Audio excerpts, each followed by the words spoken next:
续来关心这个天气的状况。今仔日有方面晚间天气较无稳定，中部以北甲东半部有短暂阵雨。明仔载方面到位了后，全台湾拢有机会落雨，甚至会来落雷雨。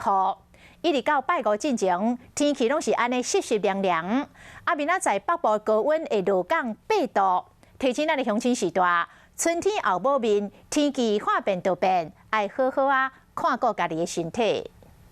烟壳甲台湾考调咧，这毋是魔法壳啊，是雷带出现杂性干扰。毋过，接落来天气真正会无稳定。今仔日开始，中部以北就湿个凉，全台湾各地高温来到30度卡头。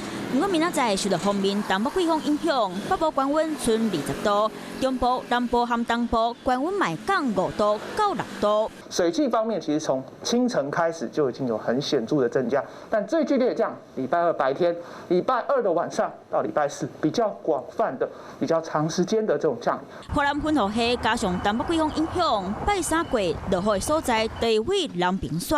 无好的天气，卖继续挡到拜5才会变好天。可是到了礼拜6、礼拜天以后呢，又有另外一波的锋面建立，并且慢慢的接近我们台湾地区。也袂好反应，拜6个另外一波锋面来台湾，一礼拜来2波天气变化。民众除了出门爱加踏一领雨袜，雨伞和雨伞嘛上好爱早交丢。